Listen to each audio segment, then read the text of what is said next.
1990-იან წლებში, როცა საქართველოს სისხლით იბრძოდა თავისუფლებისთვის, იყვნენ ადამიანები, ვისაც უკან არ დაუხევია.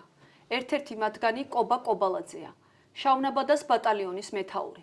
ოფიცერი, რომელიც ბრძოლის ველზე მხოლოდ ბრძანებებს არ იძლეოდა. თავადაც იბრძოდა. დღეს ის არა მხოლოდ გენერალია, არამედ სიმბოლოა იმ თაობის, რომელმაც თავისუფლების ფასი საკუთარ თავზე გადაიტანა. განსაკუთრებით მნიშვნელოვანია იმ მეომართან საუბარი, რომელიც სამშობლოსთვის ნასროლ ტყვიას დღემდე სხეულით ატარებს. ვეტერანების საქმეთა სახელმწიფო სამსახურის დირექტორი, გენერალ-მაიორი კობა კობალაძეა ჩვენი დღევანდელი გადაცემის სტუმარი.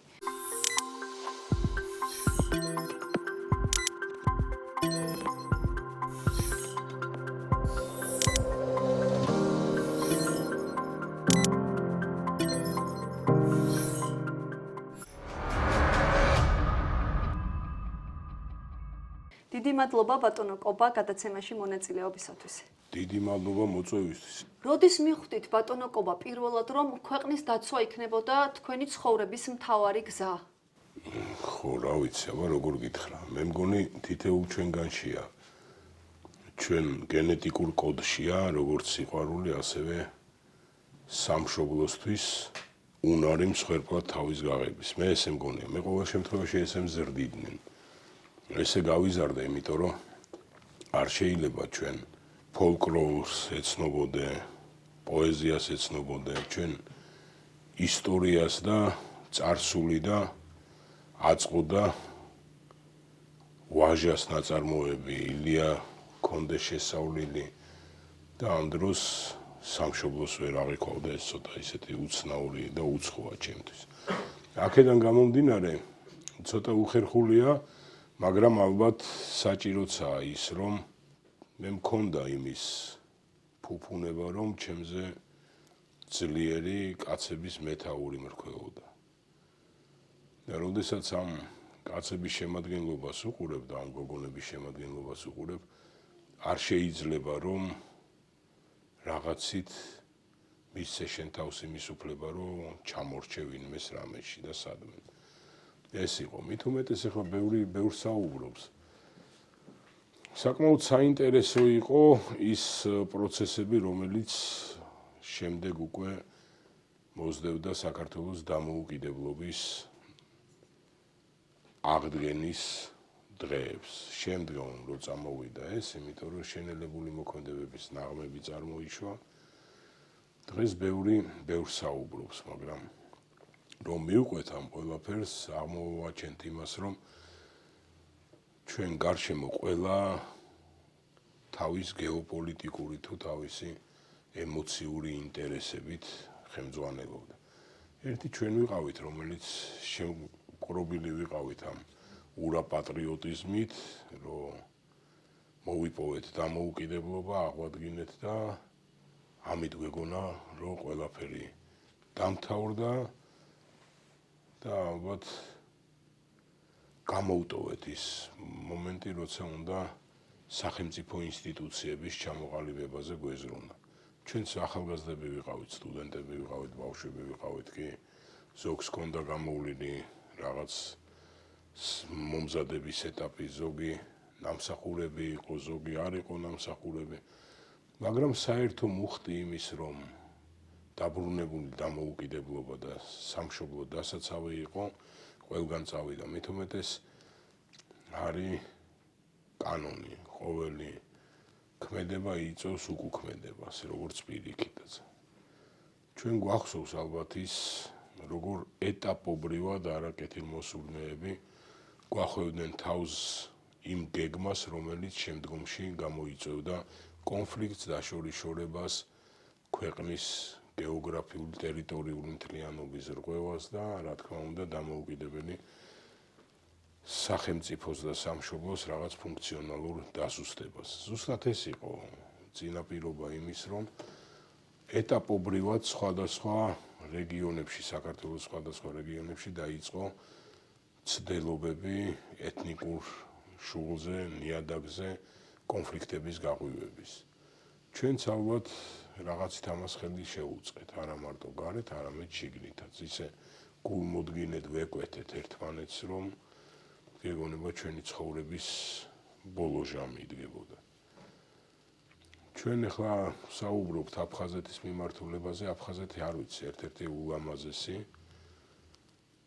კუთხეა ჩემი სამშობლოსი და არამე მარტო გეოგრაფიულად არის კუთხე და მდებარეობით სასწაული გულანთებული ხალხი ცხოვრობდა იქ და ვალდებულება, ხო? სანამ უშუალოდ ამ თემებზე გადავალთ. ხო. 21 წლის ალბათ 21-23 წლის 23 წლის ვიყავი. რას ფიქრობდით ამ დროს? აი რა იყო ამ დროს ქართველი ჯარისკაცის მთავარი ძალა და мотивация? აი როგორ გითხრათ, რას ვფიქრობდი? ვარჯიშობდი, ჩემი რაღაც ინტერესები მქონდა, სწავლობდი, უდაოდ სტუდენტი ვიყავი, რაღაც ამ სტუდენტური მოძრაობის დინამიკა ძალიან ისეთი აქტიური იყო იმ პერიოდში. მე მაგას ვსაუბრობდი, რომ ეს შემართება იმის, რომ დამოუკიდებელი ქვეყანა სამშობლო აღვიდგა, რომ ყველაფერი ნათელ ფერებში იყო. და ამისთვის ყველანი მზად ვიყავით, რომ ნებისმიერი პრობლემა ჩვენზე დამთავრებულიყო, რაც და ხიფათი, რაც ჩვენ ქვეყანას დაემუქრებოდა. ამ დროს დაიწყო ჩამოყალიბება შეიარაღებული ჯერ ფორმირებების, იმიტომ რომ მე წერან თქვი ეს იმდენად ერთმანეთს მიმდევარი პროცესებია, რომ იყო ქვემო ქართლში რაღაც მცირედი ინციდენტები, შემდეგ იყო სამაჩაბლოს მიმართულებაზე, როდესაც ფაქტობრივად მთელი სიმძიმე ამ სამართლებრივი მდგომარეობის და საომარი მდგომარეობის შინაგან საქმეთა სამინისტროს პირად შემადგენლობაზე გადადიოდა და სხვა ძალოვან ინსტიტუციებზე, რომლებიც მაშინ იყვნენ ჩამოყალიბებული და შექმნილები. ეროვნული გვარდია ახლად ჩამოყალიბებული იყო, ნელ-ნელა ყალიბდებოდა, ამას წინ უსწრებდა სხვადასხვა შეიარაღებული ფორმირებები, რომლებიც სპონტანურად იყვნენ ჩართულები ამ საკითხებში, საბრძოლო მოქმედებებს ესე პირად ვერ დაარქვენ, მაგრამ ეს ნაწილობრივი კონფლიქტის რაღაცა ის კერები ჩნდებოდა ხოლმე.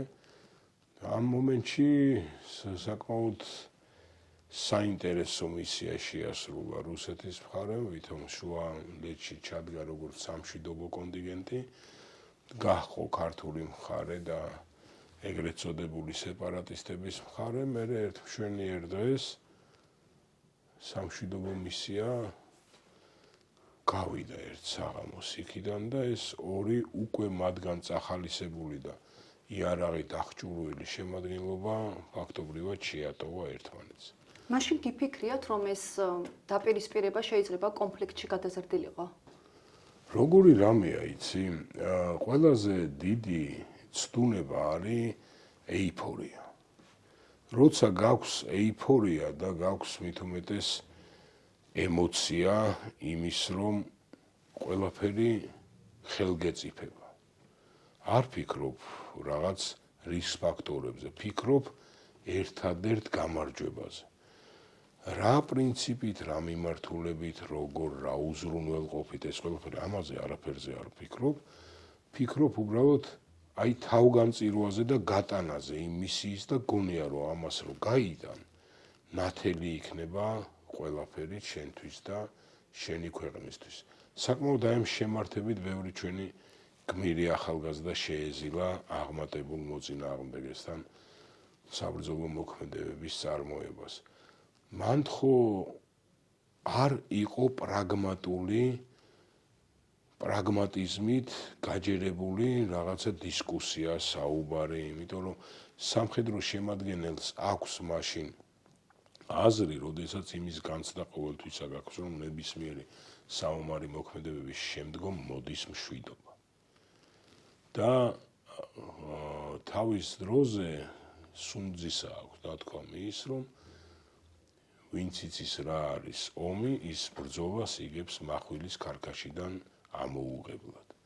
როგორც არ უნდა ვისაუბროთ ჩვენ, დღეს აი მშვიდობაზე ვაპელირებთ და მშვიდობაზე ვსაუბრობთ. იმაზე მეტი პაციფისტი ვიდრე მებრძოლი ადამიანია არ არსებობს, იმიტომ რომ ადამიანმა რომელმაც იცის ტკივილი, სისხლი, ცრემლი, განცდა, გაჭირვება ყველანაირად შეეცდება იმას, რომ ეს გამოწვევა აარიდოს თავის შემდგომ მომავალ თაობას. ეს არ ნიშნავს იმას, რომ ბრძოლის უნარიანობას ვკარგავთ ამით. პირიქით, მე ყოველთვის ვიძახი და ვიტყვი კიდეც ადამიანმა, რომელმაც იცის რა არის თავისი, ვისაც აქვს შეგრძნება საკუთრების, თავის სამშობლოს, სიყვარულის, მეგობრობის, ის რა თქმა უნდა იქნება მედგარი და დაუნდობელი იმ საკითხში, თუ საბოლოო მომენტში სხვა მიმართულებებმა ვერ გადაწყვიტეს და მაინც საბრძოლო მოქმედებებში მოუწია ჩართვა.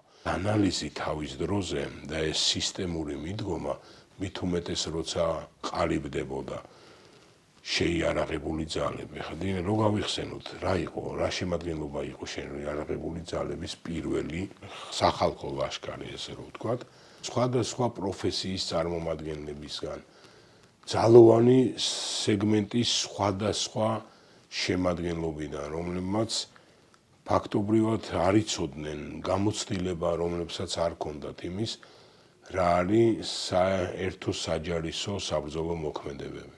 მე ყოველთვის ვიძახი, როგორც პოლიციელი არ ვარგა სანგარში საჯდომად, ისევე ჯარისკაცი არ ვარგა ოპერატიული სამძებრო ღონისძიებების განსახორციელებლად დასახლებულ ადგილებში და ასე შემდეგ. იმიტომა სხვადასხვა სპეციფიკაციიდან გამომდინარე, სხვადასხვა ამოცანებიდან და მიზნებიდან გამომდინარე, ყველა პროფესიას აქვს თავისი კონკრეტული გამოწვევა, თავისი კონკრეტული ვალდებულება და თავისი კონკრეტული ამოცანები. აღჭურვილობა, ტექნიკა, ელემენტარული ეს. ხო, როგორ გითხრათ, აღჭურვილობა და ტექნიკა, ეს ყველაფერი სპონტანურად მიდიოდა და ალბათ მაშინ იყო პირველადი მომენტი, როდესაც იყო წახალისება ურთიერთდაპირისპირების ეგრეთ წოდებული ინიციატორის მხრიდან და უკვე პროცესი წავიდა, მაგრამ საბრძოლო უზრუნველყოფა არ ჰქონდა, შეიარაღება არ ჰქონდა. ამ მომენტში საკმაოდ კარგი როლი შეასრულა მაშინ 31 ქარხნის ბაზაზე ჩამოყალიბებულმა შემადგენლობამ, რომელმაც პირველადი ყურბარტყორცნები, რომელმაც უმართავი რეაქტიული ჭურვებისგან ეგრეთ წოდებული პეპელის დანადგარები, რომელიც მე წარმატებით იყო კოპირებული ჩრდილოეთ კავკასიაში საბრძოლო მოქმედებების დროს. ეს ყველაფერი გამოუშვით, ამავე დროს იყო საკმაოდ მძიმე ვითარება იყო იმის, რომ ტყვია წამლის უქონლობის გამო და იმის გამო გვიხდებოდა იმპროვიზირება რაღაც საკითხების და რაღაც. ამაში ნელ-ნელა ვეწყობოდით სამხედრო, სამრეწველო მიმართულებით, მაგრამ ამანაც გარკვეულწილად ალბათ განვითარება ვერ ახპოვა. ბატონო კოპა, როგორ შეიქმნა შავნაბადას ბატალიონი და რა იყო მისი მთავარი მისია აფხაზეთის ომში? შავნაბადის ბატალიონის შექმნის ისტორია იყო საკმაოდ საინტერესო, როდესაც მე გითხარით სტუდენტები, მეგობრები, ერთად შეზრდილი ახალგაზრდები იყო პირველი შემადგენლობა და ბირთვი, რომელიც ჩამოყალიბდა, ავედით ერთად ბორის ძნელაძე, ეხლა შემდგომ უკვე ანტიტერორისტული ცენტრი შეიქმნა ჩვენ ბაზაზე, იმიტომ რომ ჯონ მალხა-შალიკაშვილი, რომელიც იყო ჩამობრძანებული 90-იან წლებში, მაშინ სასწაული გარემო იყო საქართველოში, მაგრამ ერთ-ერთი დისციპლინირებული ნაწილი, პირადი შემადგენლობა, რომელსაც უკვე ჰქონდა თავისი ეფექტური საბრძოლო გამოცდილებების ისტორია, იყო ჩვენი.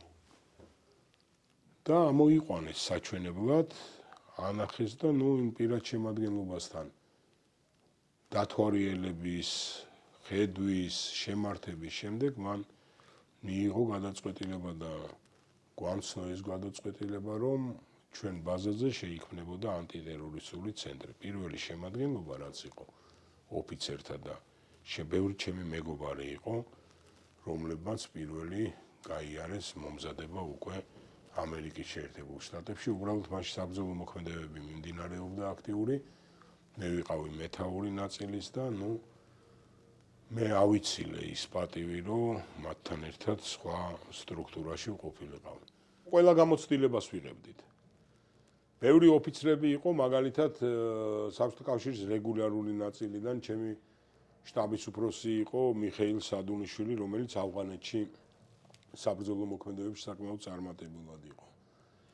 იყო რამოდენიმე კადრის ოფიცერი, ეგრეთ წოდებული, რომელიც ჩვენთან ერთად იყო, მაგრამ ხშირ შემთხვევაში აი ის ჩარჩო, რომელშიც ისინი იყო, ისე ეფექტურად ვერ მოძრაობდა იმ შემადგენლობასთან, რომელიც შემართებული და გულანთებული იყო.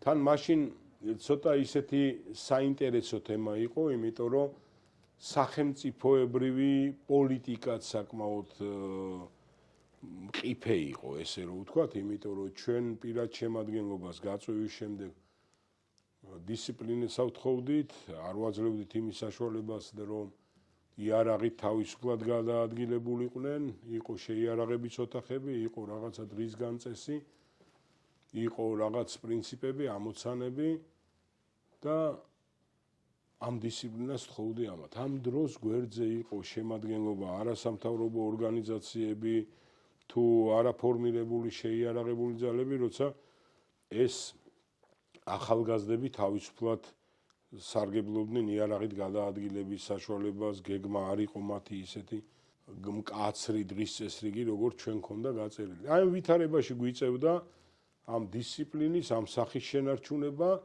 მაგრამ დამიჯერეთ პირველი საბრძოლო ოპერაციების შემდეგ ეს ყველაფერი დგებოდა ერთ სულად, ერთ ხორცად და ერთ სხეულად.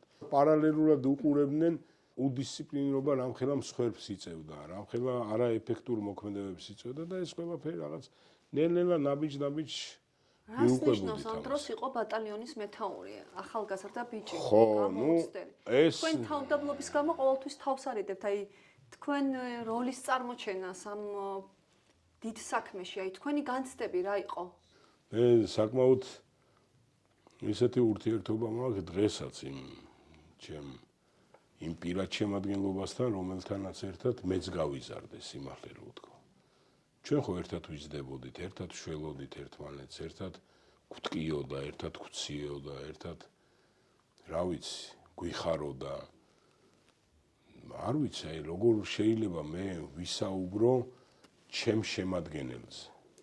როცა ეს ჩემი შემადგენელი მათთან ერთად იყო. ამიტომაც დღეს ჩემთვის ერთ-ერთი უდიდესი პასუხისმგებლობაა და რეალურად ვირთია ვეტერანთა საქმეების სახელმწიფო სამსახურის ხელმძღვანელობა, ნდობასთან ერთად, რა თქმა უნდა, იმიტომ რომ ყოველდღიურობაში მე მიწევს ერთი მეორეზე საუკეთესო ვაჟკაცებთან ურთიერთობა, გოგონებთან ურთიერთობა, უკვე შევერცხლილებთან და ამავე დროს ჩვენი სენტიმენტები გაგვაჩნია, მით უმეტეს დღეს არ არის ისეთი სამწყობრო რაღაც დღის წესრიგზე მორგებული და სადისციპლინო სასჯელებით გაჯერებული ეს სამსახური, ეს არის თითეულის პრობლემატიკით, თითეულის ცხოვრებით გამოწვევით საცხოვრებელი სამსახური და ჩვენ ამას ვცდილობთ. ბატონო კობა, გუმისთის ხაზი ხშირად ახსენებენ როგორც ერთ-ერთ ყველაზე მძიმე ფრონტს. შეგიძლიათ გაგვიზიაროთ ერთი კონკრეტული ეპიზოდი, რომელიც თქვენს მეხსიერებაშია? გუმისტა იყო უფრო დაშორიშორების და ვიზუალური კონტაქტი მოწინააღმდეგისა და ჩვენ შორის. იმიტომ რომ ახალი რაიონი იყო, რომელიც ესაზღვრებოდა ამ თემას, მერე იწყებოდა მთა და ბარაკები იყო, შემდეგ უკვე თვითონ მდინარე გადიოდა და უკვე საპირისპირო ხაზი იყო, რომელსაც იკავებდა მოწინააღმდეგე. ახლა მოწინააღმდეგე ცოტა ისევ საუბრობთ, იმიტომ რომ ძირითადად იქით ამ მხრიდან ორგანიზებულად იყო ამაში ჩართული აღმატებული ძალის, რუსეთის შეიარაღებული ძალების წარმომადგენლობა, ეს არავისთვის არ არის უცხო და გაურკვეველი, იმიტომ რომ ღმერთმა სასუფეველი მიაგოს ყველას, მაგრამ 10 დაღუპულიდან შეიძლება ერთი ეთნიკური აფხაზი არ ყოფილიყო, დანარჩენი სულ ვიღაცეები, რაღაცეები იქ შემომდინარეობს. 16 მარტი იყო ალბათ საინტერესო ერთ-ერთი გენერალური შეტევა, როდესაც განხორციელდა სოხუმზე და როდესაც უკვე იყო გადაწყვეტილება ალბათ ის, რომ სოხუმი უნდა დაეკავებინათ, იმიტომ რომ ყველა რესურსი იყო ამისთვის მობილიზებული. საკმაოდ მედგარი წინააღმდეგობა გაუწიეს ჩვენმა პირადმა შემადგენლობამ, რომელიც იყო გომისტის მხარეს განლაგებული. მერე აცხოვნოს ღმერთმა პაატა იყო დათოაშვილი, ესეთი გენერალური შტაბის ხელმძღვანელი. გენო ადამია აცხოვნოს ღმერთმა. ეხლა მე უდიდეს პატივს ავწევდი გენო ბატონს. უყვარდა სასწაულად თავისი გარემო და თავისი კუთხე და ბევრ საკითხებში. ექსპლუატაციას გვიწევდნენ პირდაპირ გეტყვი, იმიტომ რომ დისციპლინირებული ბრძოლის უნარიანი შემადგენლობა როცა მას შემადგენლობას მოქმედების არეალი მით უმეტეს მობილურობა თუ გაქვს სხვადასხვა აქვს. 16 მარტი, როდესაც უკვე სიღრმისეული დამუშავება დაიწყო მოწინააღმდეგის საარტილერიო და დანადგარებმა ჩვენ ბაზაზე დაგვამუშავეს საკმაოდ ის, მაგრამ ჩვენ უკვე ვიყავით მობილიზებულები ამისთვის. გეგმა იყო გაწერილი, შემდეგ იყო ხელმძღვანელობიდან ამოცანა დასმული ის, რომ ერთ-ერთი ბატალიონის მიმართულებით ცოტა ფსიქოლოგიური რღვევა შეინიშნებოდა და მთხოვეს, რომ ცალკეული სადაზვერო ოცეული გამეგზავნა იმისთვის, რომ თვითონ ისეთი თემა იყო, რომ შავნაბადა რო ჩნდებოდა, რამდენიღაც საწინდარი იყო წარმატების რა და. ეს რა თქმა უნდა, პირადი შემადგენლობა მე არ გავუშვი მარტო და მათთან ერთად წავედი მეც. მოხდა ჩვენი ჩასვლა უკვე ისეთ ახალ რაიონში, ისეთ ადგილას, სადაც რაღაც მომენტში გარღვეული იყო თავდაცვითი ზღუდე. იმიტომ ვიძახით, რომ უკან უკვე რომ გადმონაწილდით მეორე ეშელონზე, რომელიც იყო ავტოსადგომები იყო და ხეები ფარავდა ისეთ შემაღლებული საინტერესო ადგილი ლამაზი. იქ რომ გადმოვინაცვლეთ, იქ უკვე მოგვიხდა უშუალო კონტაქტი პირველ შემოსულ ჯგუფთან. ეს კონტაქტი ჩვენ სასარგებლოდ დამთავრდა და დავიწყეთ უკვე უზრუნველყოფა მეორე ზღუდის გამაგრების. დავიწყეთ დაკვირვება იმის, რომ მოწინააღმდეგის ცალკეული ჯგუფები უკვე შემოდიოდნენ, ლაგდებოდნენ ნელ-ნელა, რა თქმა უნდა, ჩვენ შევინარჩუნეთ სიჩუმის მომენტი, როდესაც დაიწყო უკვე მოწინააღმდეგის შემოსულმა ჯგუფებმა მეთაურთა შემოკრება გააკეთეს იქ და ამას ყველას თვალნათლივ ხედავდით ჩვენ, მითითებებს როცა უნენწილებდა, მაშინ მივეცი განკარგულება პირად შემადგენლობას და პირველადი ცეცხლით იყო ეს პირველადი შემოსული პირადი შემადგენლობა დაზიანებული, ნეიტრალიზებული, რა ვიცი რა ქვია ამას. ამას და ისევ სიჩუმის რეჟიმზე გადავედით, ეს იყო ისეთი მეულოდნელი ფაქტორი, რომ ვერ გაარკვიეს საიდან მოხდა დაზიანება მათი, კიდევ შემოვიდნენ ნელ-ნელა, საკმაოდ ისე საინტერესოდ წავიდა ეს დისტანცია ზევიდან ქვევით იყო ალბათ არაუმეტეს 60-70 მეტრის. საკმაოდ საინტერესოდ იყო. მარცხენა მხარეს ჩვენგან მე-6 სოხუმის სატანკო ბატალიონი საკმაოდ ძლიერად იდგნენ ბიჭები და ბრძოლობდნენ. ამ მანევრის მოწინააღმდეგის მანევრის მიზანი იყო ალბათ ალყაში მოქცევა ნაწილობრივ მე-6 ბატალიონის, რისი შესაძლებლობა ჩვენ არ მივეცით და უკვე შემოსულების შემდეგ ჩვენი აქტიური მოქმედებებით გავანეიტრალეთ და ხაზი გავასწორეთ, მერე უკვე წამოვიდა ის, რომ ძირითადი პირადი შემადგენლობა გამოვიძახეთ და დაიწყო უკვე ადგილმდებარეობის დათვალიერება, გასუფთავება, ესე რომ ვთქვათ. საკმაოდ კარგად იმუშავა артиლერიამ ჩვენმა, იმიტომ რომ როდესაც უკვე ამათი გადაადგილება შეფერხებული იყო, საკმაოდ ძლიერად დაიწყო დამუშავება მოწინააღმდეგის საავიაციო დარტყმებმა. საარტილერიო დამუშავება იყო, ამის შემდეგ ჩვენი კორექტირებები რომ მივეცით, საკმაოდ ეფექტურად იმუშავა ჩვენმა артиლერიამ. ჭოჭოა იყო ახლა მოხუცია და ღმერთმა სიკეთე მისცეს, მე უდიდესი მადლიერი ვარ მისი. და მერე უკვე ამ დასუფთავების მომენტში მოხდა ის, რომ რამოდენიმე ასეული მოწინააღმდეგის პირადი შემადგენლობა გამოვიყვანეთ, შევაგროვეთ, გავაპატიოსნეთ, დაღუპულები იყვნენ, ბაგრამიანის ეგრეთ წოდებული პირადი შემადგენლობის სადღაც თუ არ ვცდები 86-მდე ტყვე იყო, რომელიც გამოვიყვანეთ და გადავაბარეთ ბატონი გენოს დაქვემდებარებაში მყოფ სამსახურს.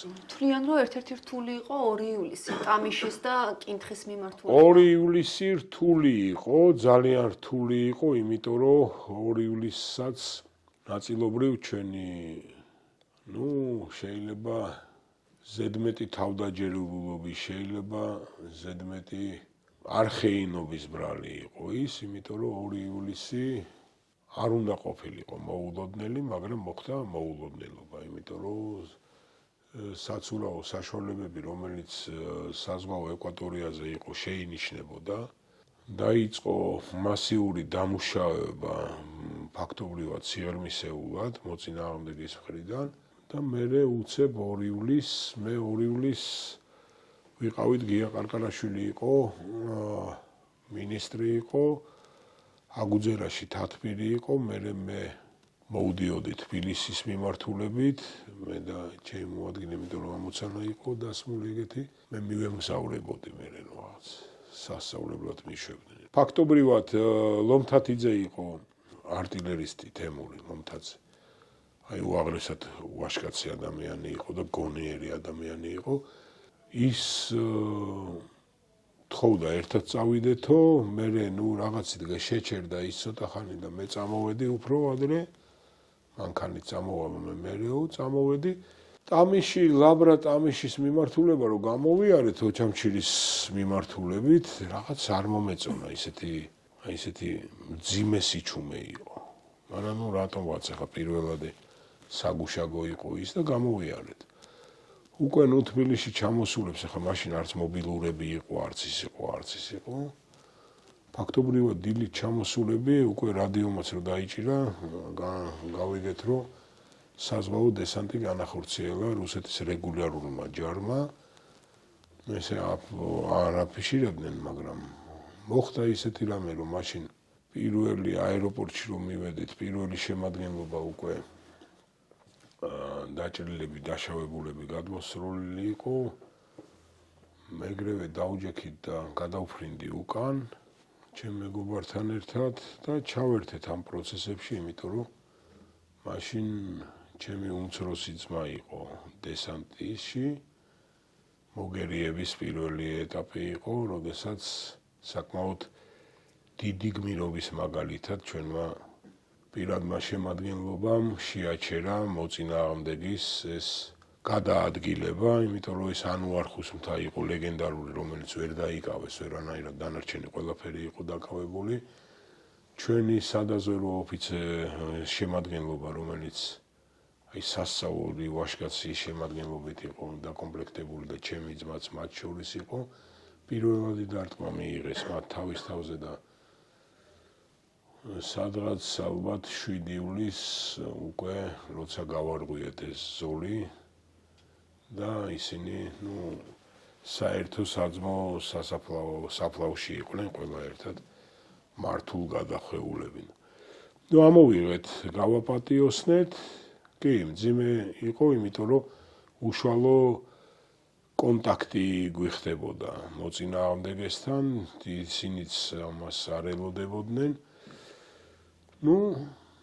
ღვთისნებით მაშინ ეს ინიციატივა ჩვენ გამოვგლიჯეთ ხელიდან, იმიტომ რომ პარალელურად, როდესაც ოჩამჩირის მიმართულებით დაიწყო მერკულიდან ზემოქმედება ჭყარჩელის მიმართულებიდან, იმიტომ რომ ორკესტრირებული იყო, გუმისტაზე დაიწყო და ძირითადი მიმართულება იყო ამ კორიდორში.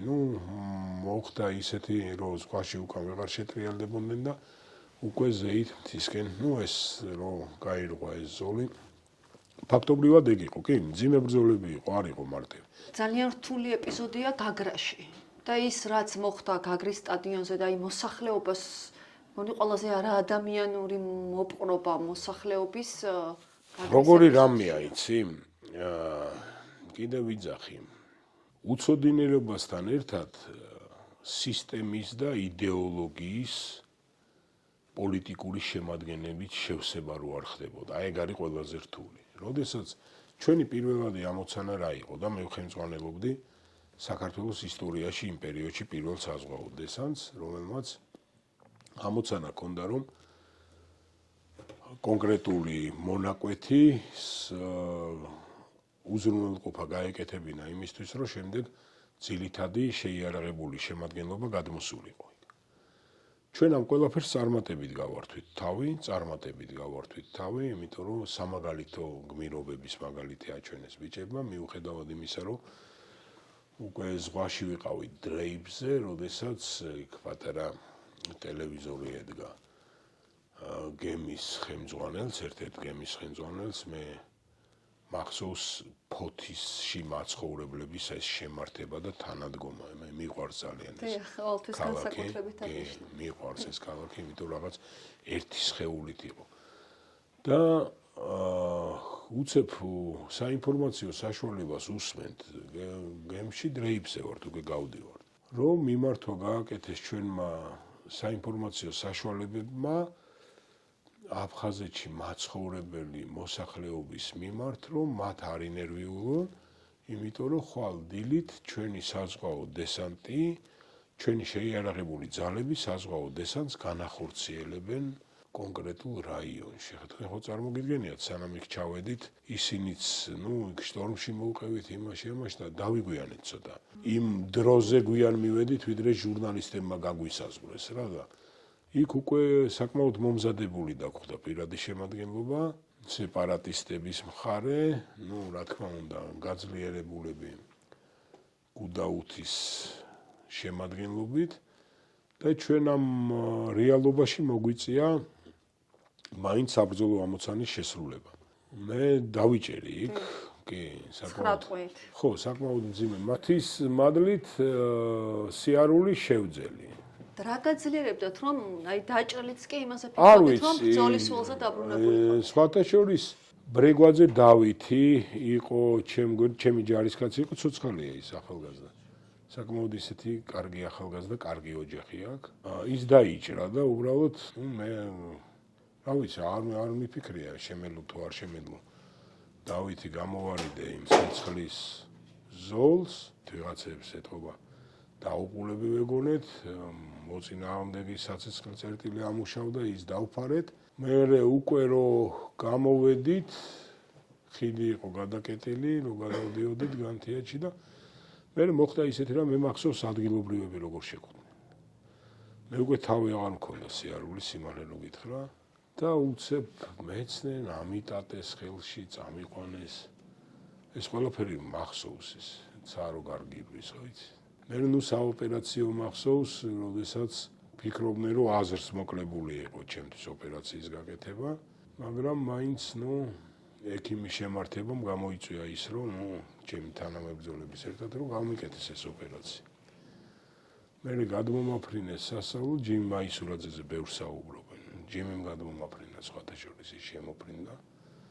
მეორე დღეს ჩემი დაღუპული მეგობრები ჯაშიაშვილი ზურა უაღრესად ვაჟკაცი ლაშა დუნდვა, სანდრო ვაჩეიშვილი მხატვარი იყო, კოკა კლდიაშვილი ზღაპარი რაგბისტი, აი ერთი მეორეზე განსაკუთრებული ვაჟკაცები იყვნენ.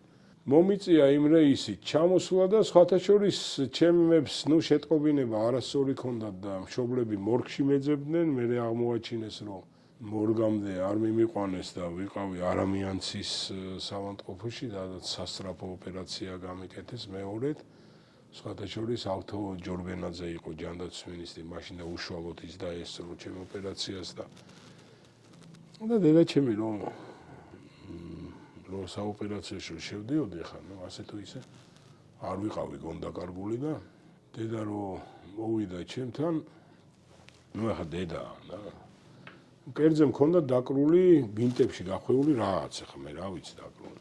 და დედამ რომ მომხსნა, აღმოჩნდა ჩემი მამის ნაჩუქარი ოქროს ჯვარი, რომელიც ექიმებმა ტყვიამ გაწყვიტა, გადაახვიეს ამ ბინტში და დამაკრეს მკერდზე. ეს ჩავა ცოცხალი არ ჩავა, ოჯახმა ესმა. აი ესეთი შემართება იყო იმ ადგილობრივი მაცხოვრებლების და ეხლა ამის არაღიარება არ შეიძლება. მით უმეტეს როცა სამავთყოფოში ვიყავით, ადგილობრივების ყურადღება იყო რაღაც სასწაული.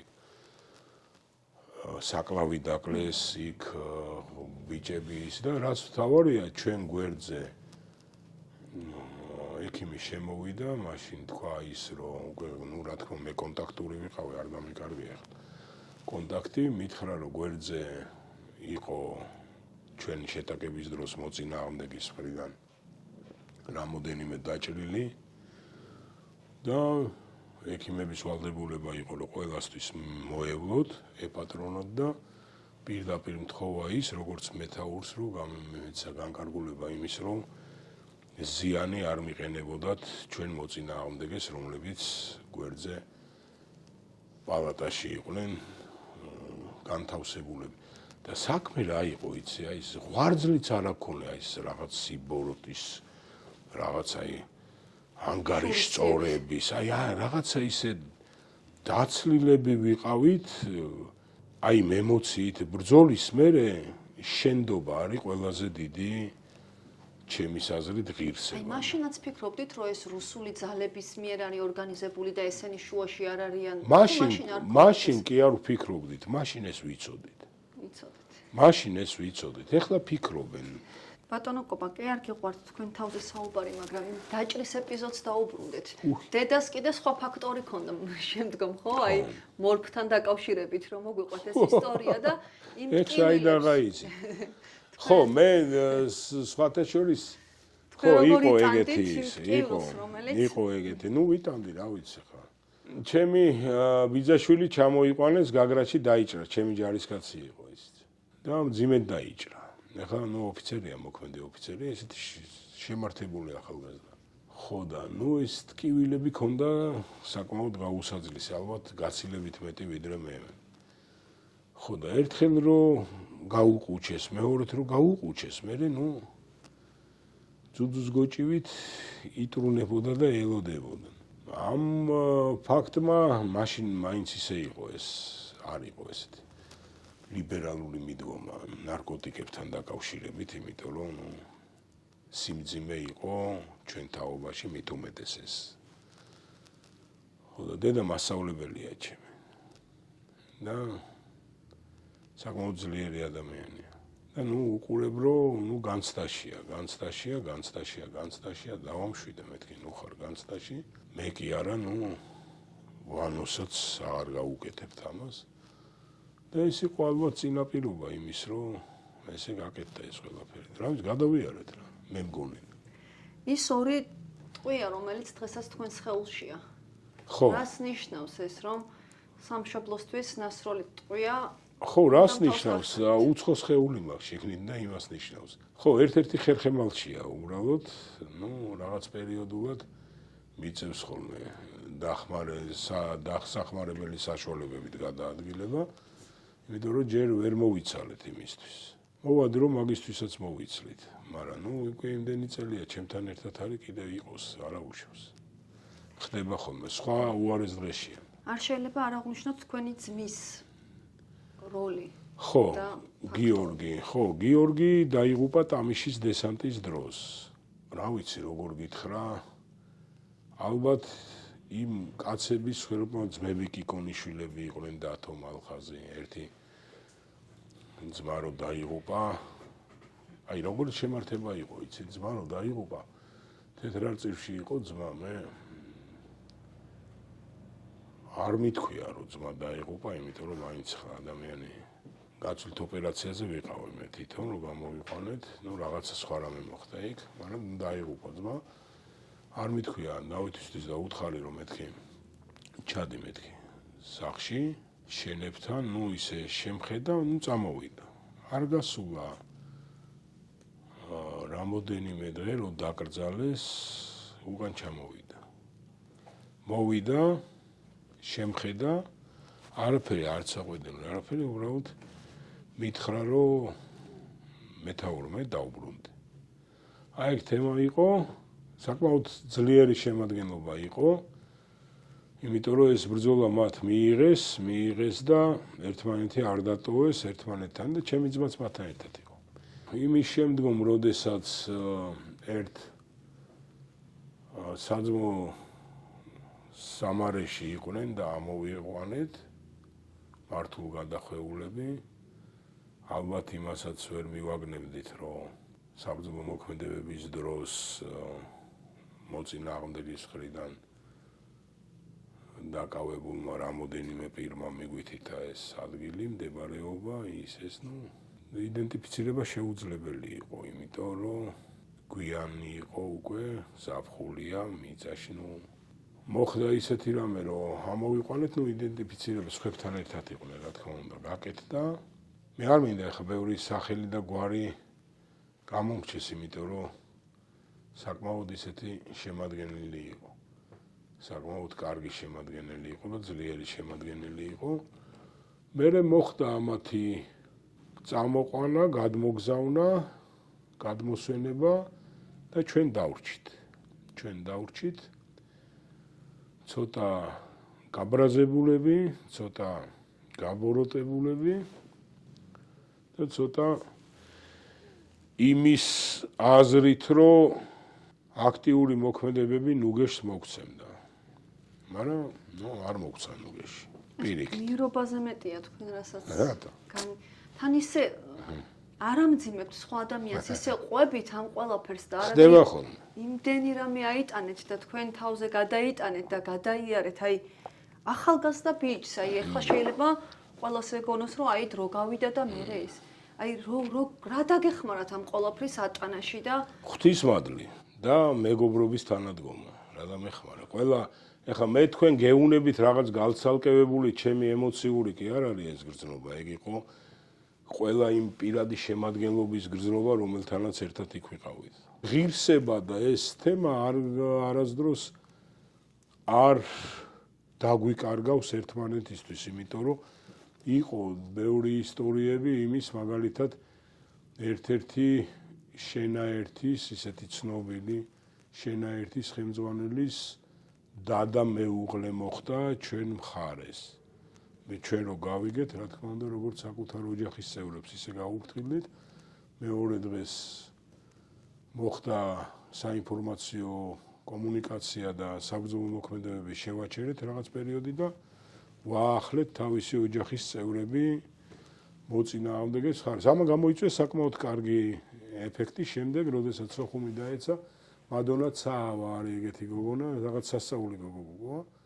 ექიმია სოხუმიდან და თქვით მოხდა იქით ამ მხარეს და როცა უპოვეს სურათი ჩემთან და მიშასთან გადაღებული, მანქანაზე დასვეს და გამოუშვეს ზუგდიდში. დღემდე მეგობრობ ჩვენ იმ ადამიანთან და ისეთი თემაა რა, რომ ვალს არა, კავკასია საკმაოდ საინტერესოა. ჩვენ საინტერესო რეგიონში ვართ, დაბადებულები და ნაზიარები აქაურობას აქ სიტყვა და ურთიერთობა გაცილებით უფრო ფასეულია ვიდრე მარტო რაღაც ემოციური შემადგენელი. ეგეთი რაღაცებიც ხდებოდა. ბატონო კობა, თქვენ ახსენეთ გენო ადამია. კი. შავნაბადას ბატალიონს როგორი ურთიერთობა ჰქონდა 23 ბრიგადასთან, მხედრიონთან, ეს ურთიერთობები როგორი იყო? ჩვენ ძალიან კარგი ურთიერთობა ჰქონდა და ურთიერთქმედება ჰქონდა ძალიან კარგი აწყობილი, იმიტომ რომ მხედრიონელები ესეთი შემადგენლობა იყო, მაგარი ღირსეული ადამიანები იყვნენ, ბევრი ვისაც მე ვიცნობ და ვისთანაც მე მეგობრობდი და დღემდე მეგობრობ, ფაქტობრივად ერთად დავიზარდეთ ყველანი. ასევე სხვადასხვა მიმართულებებზე, ვინც იყო შეიარაღებული ფორმირების წარმომადგენლები, ხა ოჩამჩირის მიმართულება სინთეზი იყო სამხედროების და მხედრიონის შემადგენლობის ერთად და საკმაოდ ეფექტურად ახორციელებდნენ მათზე დაკისრებულ საბრძოლო მოქმედებებს. ხშირ შემთხვევაში ჩვენ ვიყავით ხოლმე ურთიერთქმედებაში მათთან. საკმაოდ კარგი ურთიერთობა მაქვს და ღმერთმა სიძლიერე მისცეთ, იმიტომ რომ ბევრი დაუმსახურებელი ტალახი ესროლეს არა მარტო მათ, ასევე სხვებსაც და ღმერთმა სასუფეველი მიაგოთ ყველას, ვინც ჩემი ქვეყნის ერთიანობა შეეწირა. რაც შეეხება 23 ბრიგადას, ჩვენ გქონდა ოპერატიული სივრცე, სადაც ჩვენი საბრძოლო დავალებები შესასრულებელი ქონდა ეს იყო გუმის და ძირითადად შრომის მიმართულება, კამანი, სანამ ვიყავით იქ და მერე, ამავე დროს ვაბრა ტამიშის მიმართულება და რამოდენიმეჯერ მერკულაშიც, როდესაც იყო გასასწორებელი თემა, რაღაცებს ვაკეთებდით. ასე რომ ეს ურთიერთქმედება ძალიან თან მობილურები ვიყავით. ჩვენ როგორც გითხარით, ასე თუ ისე ჩვენ შეიარაღებითაც ცოტათი გამორჩეულები ვიყავით, იმიტომ რომ ბევრი საბრძოლო ნადავლი ქონდა და აქედან გამომდინარე, რაღაც მიმართულებით და დისციპლინაც იყო. გენო ადამიანს საკმაოდ საინტერესო ადამიანი იყო, იცით? ჩემთვის შეიძლება ვთქვა, რომ მართლა აბსოლუტურად სხვა სამყაროს წარმომადგენელი, უცებ იყო ისეთი აღმოჩენა, უცებ იყო რაღაცა გენერატორი ყურადღების, სიყვარულის, თავგანწირვის, ერთიანობის და რაც უმთავრესია, ყველა ერთნაირად უყვარდა, როგორც თავისი, ისევე მოწინააღმდეგეც არ იყო მისთვის სულ ერთი რა. აი ესეთი ალბათ ამ ადამიანების გარემოცვამ განაპირობა ის, რომ ჩვენ უფრო მეტად რაღაც ფიქრი დავიწყეთ პასუხისმგებლობაზე და უფრო მეტად გავხდით კაცთმოყვარეები და სიბოროტეს არ ვაკარებდით ჩვენ გულში, იმიტომ რომ მე ხო გითხარით, არასდროს მე არ შემინიშნავს იმ პირად შემადგენლობასთან ერთად, ვისთანაც ერთად ვიყავი, რაღაც ანგარიშგების ან შურისძიების ფაქტორი. კი, იყო ესეთი მომენტები და თუ ასეთ მომენტებს ვეყრებოდი, მე ძალიან რადიკალი ვიყავი ამ საკითხში, იმიტომ რომ ადამიანი, რომელიც დაკავებულია, იმას ტყვეობაც ყოფნის, მასზე დემონსტრაციულ ზეწოლის განხორციელების გარეშე. მე ესე მგონია და მე ამ მიმართულებით დღემდე ამ პრინციპით ავარ. ბატონო კობა, როდის დატოვა შავნაბადას ბატალიონმა სოხუმი? შავნაბადის ბატალიონს ჰქონდა რამოდენიმე მიმართულება. როდესაც გაგრაში ვიყავით და ეს გავაკეთეთ კორიდორი, როდესაც მე მოხდა ის, რომ შავნაბადის ბატალიონს რო უყვიროდი ხოლმე ალამიანცის სამონტყოფოში, ყველა ფანჯრიდან ჯარისკაცები ყოფდნენ თავს, აქავარდო. იმიტომ რომ ძირითადი პირადი შემადგენლობა ან დაგვეჭრა, ან დაგვეყუპა.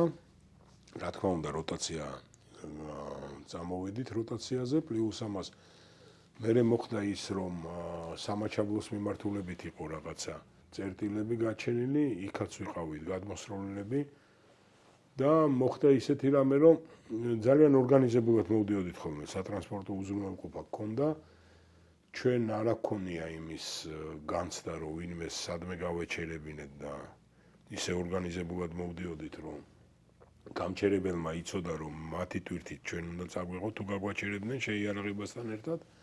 საკმაოდ თავისუფლად გადავაადგილდებოდით. ჩვენ ტამიშის დესანტის მერე პრინციპში მოხდა ისეთი რამე, რომ გადმოისროლეს ჩვენი პირადი შემადგენლობა უკვე ფოთში, იმიტომ რომ აქაც არ იყო ერთგვაროვანი სიტუაცია და პერიოდულად გვიწევდა ხოლმე უკვე ოღონ არა იმ ესე მოძრაობაში ვიყავით მობილურობაში. ეგეც საკითხი იყო. დღეს როგორ აფასებთ ამ გადაწყვეტილებას? როგორი რამეა, იცი? მე საერთო ჯამში ბევრი არა მარტო შეფასებები, არამედ ანალიზია. ანალიზიდან გამომდინარეობს შეფასება. ჩვენ ალბათ საკმაოდ ისეთი გამოწვევის წინ დავდექით, როდესაც 13 თვის განმავლობაში საბრძოლო მოქმედებები მიდიოდა და ფაქტობრივად აღმატებულ მოწინააღმდეგეს არ ქონდა იმის უნარი, რომ რაღაცა კონკრეტული ეფექტური ქმედებები განახორციელებინა. აქედან გამომდინარე ფორმა შეიცვალეს ურთიერთობის და დაიწყო საუბარი სამშვიდობო მისიაზე, პასუხისმგებლობაზე, რამაც განაპირობა ამ ყველაფერმა, მაშინ არ ვიცოდით, რომ ომი არის ტყუილის ხელოვნება. იგებს ის, ვინც ყველაზე კლასიკურად ტყუის. მივენდეთ ხბოებივით ამ თემას. სოხუმში და აფხაზეთის მიმართულებაზე უკვე სკოლებში დაიწყო სწავლა, ოჯახები დაბრუნდნენ და პარალელურად მძიმე შეიარაღება ტექნიკა ნელ-ნელა დაიწყო ჩვენმა მხარემ გამოყვანა აფხაზეთის რეგიონიდან. ჩვენც როგორც ერთმანეთმა საბრძოლო ნაწილმა მივიღეთ განკარგულება დისლოკაციის შეცვლის შესახებ. იმიტომ რომ ეთქობა ხმამაღლა უყვიროდით ხოლმე. და მოხდა ისეთი რამე, რომ ჩამკეტები საარტილერიო დანადგარებიდან მოიხსნა, მოწინააღმდეგი ნუშუამავალი იყო რუსეთის მხარე, მან ჩაიბარა ეს ჩამკეტები, მძიმე შეიარაღების გარეშე დატოვა ჩვენი პირადი შემადგენლობა შენაერთების, ჯავშან ტექნიკა იყო უკვე გამოყვანილი და ფაქტობრივად მოტიტულებულ სოხუმზე განახორციელეს გენერალური შეტევა და მიუხედავად ამისა თქვენ იცით ის რომ და ფაქტია ის რომ რამოდენიმე დღით და თითქმის ერთი კვირით გადაუადდათ ეს მოშიშვლებული შიშველხელების იმედად დარჩენილი სოხუმის დაკავება. იყო უდიდესი გმირობის ფაქტორები, ჩვენ ვიცით ეს გმირები უკვდავები არიან, მაგრამ იმის შემდგომ სამწუხაროდ მერე უკვე მთლიანად წავიდა არაორგანიზებული საბრძოლო ქმედებები და ფაქტობრივად მეორე, მესამე შემდგომი მიმართულებმა, არ ვიცი, აღარ იმუშავეს. ეს ანალიზი როდის გააკეთეთ ეს ანალიზი? როდის გადააფასეთ მოვლენები? ეხლა ამ ყველაფრიდან რო გავდივართ, თან მით უმეტეს ჩვენი მდგომარეობა თუნდაც ამ გეოპოლიტიკურ სივრცეში და ამ რეალობაში უფრო მეტ როგორც თმენას, ისე მოქნილობას და უფრო მეტ თავდაცუნარიანობის გამტკიცებას მოითხოვს და ეს ყველაფერი სწორედ თუ არ გადავაფასეთ და სწორი ანალიზი არ გაკეთეთ და შედარებით ეს არ გამოგვივა, იმიტომ რომ მე მესმის რომ გამეორება ცოდნის დედაა, მაგრამ კიდე გეუბნები არის ანალოგები მსოფლიოში და ჩვენს გარშემო, როდესაც მარდი ქმედების კოეფიციენტი აქტიურობიდან გამომდინარე გაცილებით უფრო მაღალია ვიდრე ის, რაც ყოველდღიურობაში მიდის. ბატონო კობა, გიფიქრიათ, რომ შეიძლებოდა ამ ყველაფრის თავიდან აცილება? როგორ არ მიფიქრია, ეხლა იმის შემდგომ მიფიქრია, თორე თავის დროზე იმის ფიქრი, რომ თავიდან აგვეცილებინა, არა. თავის დროზე მაგიტო ვსაუბრობ, როდესაც მოქნილობა საჭიროა და პოლიტიკური მიზანი და ამოცანა სწორი უნდა იყოს გათვლილი, იმიტომ რომ სამხედრო შემადგენელი ეს არის შეუმდგარი პოლიტიკის გაგრძელების ნაწილი. მაგრამ საბოლოო ჯამში მაინც პოლიტიკა ანაცვლებს სხვადასხვა კონფიგურაციით ამ ყველაფერზე. მაგრამ აი ეს შემადგენელიც თუ არის დაინიცირებული, უნდა იყოს მზაობით აღსავსე და ეფექტური. რაცაც უზრუნველყოფს სწორი დაგეგმარება, სწორი გათვლა და სწორი ხედვა იმ რის ფაქტორების და აწმყოსი თუ სავარაუდო იმ მოქმედებების არეალის, რომელიც შეიძლება ეს განხორციელდეს. იმ დროს ვერ განსაზღვრეთ, რომ ეს როგორი რამე იყო, იცი, რომ ვის უნდა განესაზღვრა იმ დროს, ჩვენ ხო ვსაუბრობდით იმაზე, რომ სახელმწიფო იყო ახალშემდგარი, ურაპატრიოტიზმი გაცილებით უფრო წინ იყო, ვიდრე პრაგმატიზმი, პლუს ამას სახელმწიფო ინსტიტუციები არ იყო ჩამოყალიბებული კი არა, არ იყო ქმედით უნარიანები, ყველას თავისი საბნის პრინციპი ჰქონდა და იყო ინიცირება, რომ იმ ხიბლის, რომ რახან დამოუკიდებლობა აღვადგინეთ, ჩვენ შეგვიძლია ეს ყველაფერი შემოუღობოთ, შემოურაგოთ და ყველას ვამცნოთ ჩვენი სიძლიერის შესახებ. ამ დროს არ ვითვალისწინებდით, რომ გეოპოლიტიკურ სივრცეში სხვადასხვა მოთამაშეები არიან, რომლებსაც აქვთ თავიანთი კონკრეტული ინტერესები. და საქართველოს და ეს არეალი არ არის უცხო, არავისი პოლიტიკური ინტერესებისთვისაც კი, იმიტომ რომ ჩვენ ისტორიას რომ გადავხედოთ და საუკუნოვან ათვლას აღმოვაჩენთ, რომ ყოველთვის ჩვენ და სამწუხაროდ სხვადასხვა მეგა მოთამაშეების ინტერესების მიზანის გადაკვეთა ხდებოდა აი ამ ჩვენ ლამაზ მარგალით სამშობლოში. როგორი იყო დაბრუნება ომიდან მშვიდობიან გარემოში? ომიდან მშვიდობიან გარემოში დაბრუნება არის ძალიან რთული. მით უმეტეს ჩვენზე უფრო შემდგარ სახელმწიფოებს გაუჭირდათ პოსტსაომარი სინდრომის გამკლავება. როცა ამდენი შეიარაღებული, იმედგაცრუებული, გატეხილი, დასტრესილი და სხვაში მიზეზის მაძებარი ადამიანი შემოდის და ამ დროს ქვეყანა ფაქტობრივად ხდება და ხვდება ისე, რომ არა აქვს განსაზღვრული როგორ უნდა მიიღოს, თუნდაც ეს იმედ გატეხილი და ტრაგედია გამოვლილი ადამიანი. და ალბათ ყველაზე მძიმე ფორმაში არჩია მაშინ ხელისუფლებამ ის რომ ვერ გაითავისა ალბათ ის რომ ეს პირადი შემადგენლობა მასი განაყარი იყო მის საზოგადოების ერთ-ერთი საუკეთესო ნაწილი იყო. და უცებ დაიწყო მათი განშორება საზოგადოებისგან, განდეგილობაში გაყვანა, რაც გამოიხატა ჯერ უგულველყოფით, მერე ეტაპობრივად მათი მიერ მათ გარშემო კრიმინალური იდეოლოგიით და შემდეგ ეს ყველაფერი გამოხატა იმაში, რომ დაიწყო რადიკალური მოქმედებები ომ გამოვლილი პირადი შემადგენლობის მიმართ. ამას ალბათ ხელს ისიც უწყობდა, რომ პერიოდულად აი რას გულისხმობთ ამაში? რას გულისხმობ ამაში და გულისხმობ იმას, რომ არ იყო შემუშავებული სტრატეგია ომიდან დაბრუნებული პირადი შემადგენლობის მიმართ.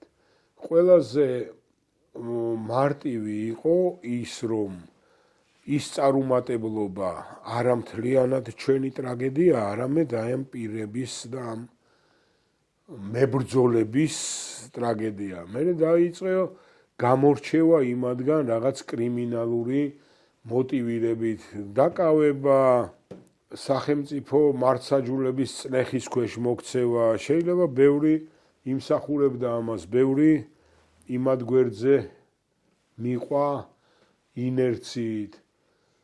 მაგრამ მერე ხდებოდა ისევ, რომ პერიოდულად ხო ჩნდებოდა ის გალის მოვლენები, ეს პერიოდულად ვეტერანების თემა კვლავ საჭიროებაში მოდიოდა სახელმწიფოსთვის და ჩვენ გვაქვს საკმაოდ კარგი პრეზენტაცია გაკეთებული, სადაც თვალნათლივ ჩანს თუ რა მიდგომა ქონდა სახელმწიფოს ვეტერანების მიმართ.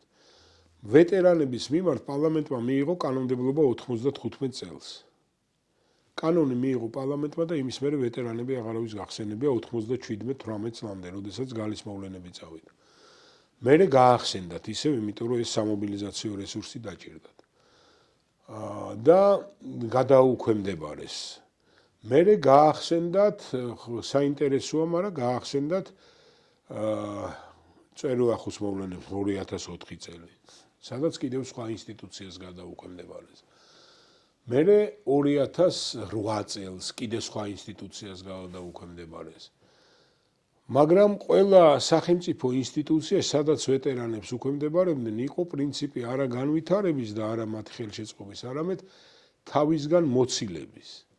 მხოლოდ 2013 წელს ვეტერანები სახელმწიფომ როგორც ცალკეული სოციალური ჯგუფი აღიარა და ვეტერანების ინსტიტუცია დაქვემდებარებაში აიყვანა პრემიერ-მინისტრმა. აი ამის შემდეგ მოდის ჩვენი თვალნათლივი გვაქვს თანამონაწილეობა, სრული ნულია სახელმწიფოს თანამონაწილეობა ვეტერანების სოციალური თუ ეკონომიკური თუ ფსიქოსარეაბილიტაციო პროგრამებში ჩართულობის.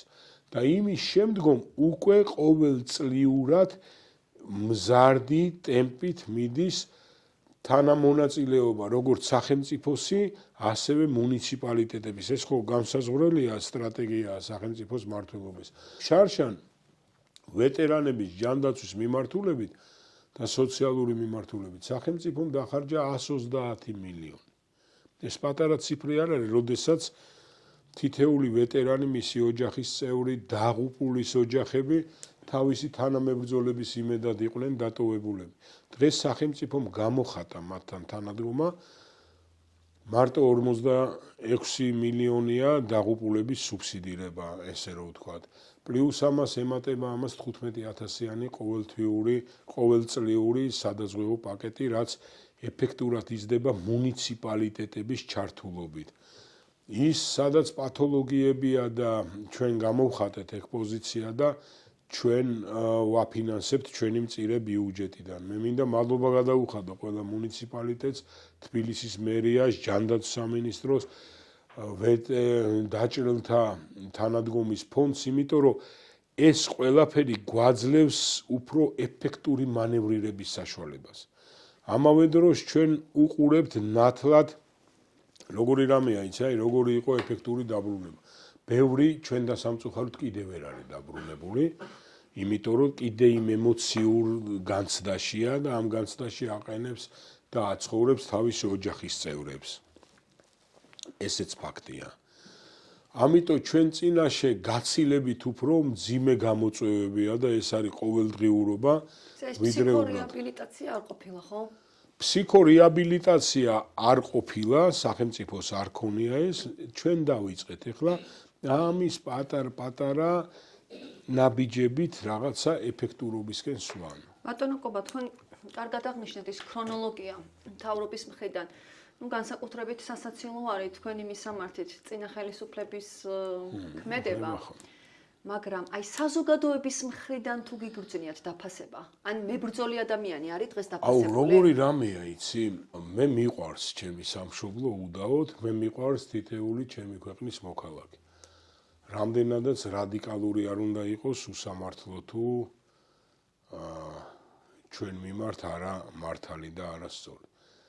იმიტომ რომ ბევრი ეს უსაგნო წიოკი მაინც ღიმილს იწვევს, იმიტომ რომ ცხოვრება საინტერესო რამეა. ცხოვრება საინტერესო რამეა და ადამიანის სიცოცხლე კიდე ძალიან მყიფეა. და ჩემის აზრით ის წუთი სოფელი იმისთვისაა, რომ რაც შეიძლება მეტად გაუფრთხილდეთ და მოვეფეროთ ერთმანეთს. ეგ არ ნიშნავს იმას, რომ უსაგნოთ იყო რაღაც მიმტევებელი და ის ყველაფერზე არის თავისი სამართალი, ყველაფერზე არის თავისი პასუხი, მე ესე მგონი. მაგრამ მე ისიც ვიცი, რომ რეალურად ვიცი მე ის, რომ ჩვენ წინაშე საკმაოდ არასტანდარტული პერიოდია. საკმაოდ მძიმე გეოპოლიტიკური ფონია. ეს ყველაფერი ნელ-ნელა მიდის იმისკენ, რომ ჩვენ ყველა ერთად უნდა ვიყოთ ერთი ჩვენი დიდგორისთვის მზად. და ეს არ იქნება ეფექტური თუ ჩვენ დაშორიშორებულები ვიყავით და დათითო კაცებულები. ამიტომ ახლა მე შვილები მეძდებიან და მე მინდა რომ ღირსეულად და ბეჯგამართულებმა იარონ თავის სამშობლოში. და ამ სამშობლოს გამაძლიერებლები იყვნენ. მე ვიცი რომ იავარდით მოფენილი არ არის ჩვენი არც აწმყო და არც მომავალი. მაგრამ გავა პერიოდი, როცა თაობები შეგვცვლიან ჩვენ და მე მინდა რომ მათ შურდეთ იმის, რომ ჩვენ ვიყავით ის თაობა, ვინც გამოძერწა თავისი სამშობლო, რომელიც მათ ღირსეულად გადააბარა. გიგრძნიათ ეს დაფასება თქვენი? მადლიერება? რა თქმა უნდა, მიგრძნია. არა, მადლიერება ცოტა ისეთი რამეა, როგორ არ მიგრძნია, მიგრძნია და მადლიერებაზე მეტად ალბათ მოლოდინი მიგრძნია იმის, რომ ცხოვრების მიმდინარეობამ ჩვენ თუნდაც ვეტერანებს, თუნდაც ქვეყნისთვის საბრძოლო მოქმედებებში ისტორია მონიჭებულ ადამიანებს დაუწესა ზღვარი, რომლის ზღვარის ქვეშ ვეღარ წამოვალთ, იმიტომ რომ არ შეიძლება იმის ქვეშ წამოსვლა. ზღვარი გაქვს უკვე შენ საზოგადოებაში და როდესაც ამ ზღვარ მორღვეულს უყურებ, რომელიც უსაგნო აგრესიით გამოირჩევა თავის თავთან ან სარკის წინაშე, ესეც ღიმილს იწვევს. როდესაც ჩვენ წერან საუბრობდი 71,000-მდე ვეტერანი ვართ და ვეტერანის სტატუსთან განთანაბრებული პირი და ჩვენ ამ მიმართულებით დავიწყეთ რაღაცა აქტიური მოქმედებები, იმიტომ რომ სიობრივი აღრევა და უფასებლობა ბევრი ადამიანი, რომელიც საბრძოლო მოქმედებებში იყო, ფაქტობრივად სტატუსი არ აქვს, იმიტომ რომ იმ პერიოდის საკადრო თუ რაღაცა ხარვეზიდან გამომდინარე არც განკარგულება, არც ბრძანება, იგივე 2008 წელს ისე ქაოტურად იყო პირადი შემადგენლობა შეყრილი საბრძოლო მოქმედებების ზონაში. რო აი მაგალითად შენაერთიდან ვინც დაიღუპა, ვინც დაიჭრა, იმას აქვს სტატუსი, მაგრამ იმის გვერდზე ვინც ის გამოიყვანა, იმას სტატუსი არ ქონდა. ეს ხო უნდა ძლიეროდ გავაერთიანოთ. არიან შინაგან საქმეთა სამინისტროს თანამშრომლები, რომლებიც წლების განმავლობაში თავის სამსახურეობრივ მოვალეობას ასრულებდნენ კონფლიქტის ზონაში, მაგრამ მათ სტატუსზე არავის არ უზრუნია. ხო უნდა ვიზრუნოთ. კონფლიქტის შემდეგ აფხაზებთან თუ გქონიათ ურთიერთობა? აუცილებლად ქონია ურთიერთობა კონფლიქტის შემდგომ აფხაზებთან. ჩვენ ახლა ბევრს არ ვსაუბრობთ რაღაცაზე, მაგრამ და სახელმწიფოს ჩართულობით ჩვენ 30 წლის წინ ერთ-ერთი შენაერთების ხელმძღვანელი, როდესაც ჩვენ დაპირისპირება ქონდა, ჯანდაცვის თუ სხვადასხვა პროგრამებით ისინი ჩამოდიან, ჩვენ ვართ მათი დამხვედრები. გვაქვს ვატარებთ საქართველოში, უმსხვრევთ იმ იდეოლოგიას და უკვე დაუმსხვრიეთ, რომ აქ არაფერი არ კეთდება, სავიზღვისპირის განვითარება როგორც ბათუმის მიმართულებაში, ისევე კახეთში სხვადასხვა ჩვენი ვეტერანების ვენახებში და მეურნეობებში და ყავდა და რაც უმთავრესია, მათ დაინახეს ის, რომ სახელმწიფო ვეტერანების მიმართ როგორც ინსტიტუციას და სახელმწიფო ამშენებლობაში თანამონაწილეებთან ისია ჩართული და თანამონაწილე ამ ყველაფრის. არ ქონდათ ამის მოლოდინი? არ ქონდათ მოლოდინი უდაოდ და არ ქონდათ მოლოდინი იმისაც კი, როდესაც ჩვენი რა თქმა უნდა თავშეკავებული კეთილგანწყობა ცოტა მძიმეა, იმიტომ რომ ნებისმიერი მოწინააღმდეგის შეხვედრა რომ გაძლევს რაღაც ისტორიული მახსოვრობის გაღვიძების მომენტს, ტკივილის, თანამეგობრების დაღუპვის და ასე შემდეგ და ეს ცოტა რთულია. როგორც ჩვენთვის, ისევე მათთვის, როდესაც ეს რაღაცა მოზომილი ურთიერთობა დგება.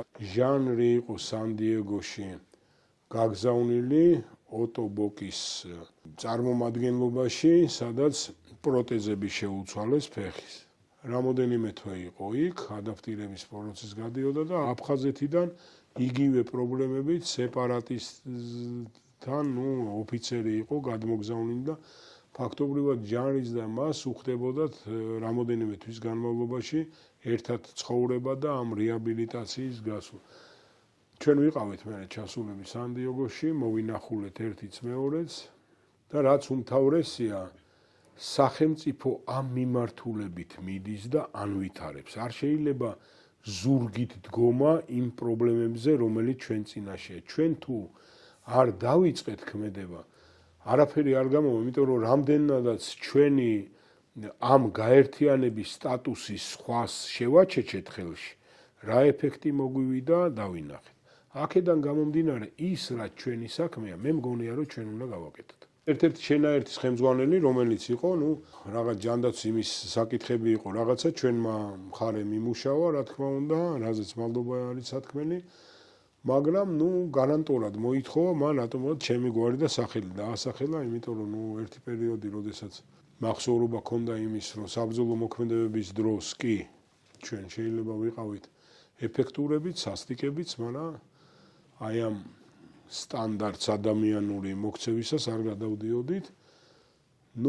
რამდენადაც ჩემთვის ეს სირთულეს არ წარმოადგენდა, მაინც დავხვდით, მივიღეთ, გავუკეთეთ ექსკურსია. საერთაშორისო ვეტერანების ოფისშიც ამოვიყვანეთ, იმიტომ რომ აი ამერიკაში არის მაგალითად ჩრდილოეთ და სამხრეთ შორის დაპირისპირების დროს ყველა ერთ სასაფლაოზე არიან დაკრძალულები და აწერიათ, რომ ისინი ბრძოლობდნენ და დაიღუპნენ ამერიკისთვის.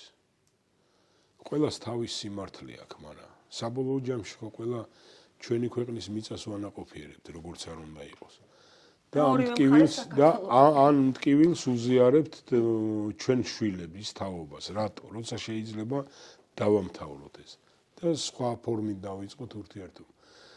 და ვიყავით შემდეგ ბათუმში, სხვათა შორის, მიუხედავად იმისა, რომ თრობაც ჰქონდა, ისიც ჰქონდა, ეს ურთიერთობა განვითარების მიმართულებით წავიდა და დაურეკეს თუ არ ვცდები გაგრიდან. მეთაურთა შემადგენლობამ, რომელიც იყო იქ და მან ამ მომენტში დაიწყო ტელეფონი შემოატრიალა, ჩვენი თავი ანახა მათ, გვიცნეს რაღაც და რაც საინტერესო იყო ჩემთვის ის, რომ ამაშიცო ჩვენზე წინა ხარ თუ იმიტომ, რომ ჩვენ არ ვიცით რა ემოციური დატვირთით ან რისკით მიგიღებდით ჩვენ აქ და ჩვენ მებრძოლს, ჩვენ მეგობარს ესეთი სამაგალითო ღირსეული მასპინძლობა გაუწიეთ. ესეც ბევრ რამეზე მეტყველებს. იმიტომ გეუბნებით, რომ კავკასია საინტერესოა კავკასია თავისი ქმედებებით და თავისი მიმდინარეობით.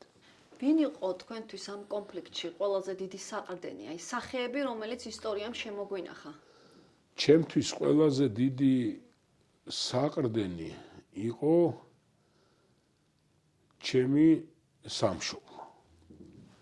ჩემი ქვეყნის ღირსეული მოქალაქეები და ჩემი თანამებრძოლები. ჩემი მეთაურთა შემადგენლობა, რომელსაც მე უდდეს პატივს ავცემ, იგივე გია ყარყარაშვილი, იმიტომ რომ თავისი ტრაგიკული ცხოვრების შეთავაზების მიუხედავად ის დღემდე არის თითეული ჩვენგანისთვის გამძლეობის, დიდ სულოვნების და თავგანწირვის მაგალითი. დავით თევზაძე, რომელიც საკმაოდ საინტერესო ადამიანია და ჩვენი უფროსი მეგობარია. არ ვიცი, აც გარდაცვლილი ჩვენი უფროსი თაობის წარმომადგენლები, რომლებმაც ფაქტობრივად უდიდესი როლი შეასრულეს ჩვენ განვითარებაში და ჩვენი პოტენციალის სწორი მიმართულებით წარმართვაში, იმიტომ რომ არ ვიყავით ჯაბანები, ვიყავით რისკიანები, მაგრამ ეს მთელი შემადგენელი სწორ მოაქციეს სამშობლოს სამსახურში, თორე შეიძლება სუაუბნეულიყავით. და ბევრი ისეთი ადამიანი, რომელიც ჩვენ გარშემო იყო, ხა წეღან ვთქვით გენო ადამია, ვისაუბრეთ ჟიული შარტავაზე, მიუხედავად აი ამ ნაირსახეობისა და ცხოვრების სხვადასხვა მომენტის შეთავაზებისა, საკმაოდ საინტერესო ადამიანები იყვნენ და რაც უმთავრესია, მათ ყველაზე უმაღლესი ჯილდო მიიღეს თავისი მოწამეობრიობით, შენი ქვეყნის გმირის სახელის მახასიათებელი.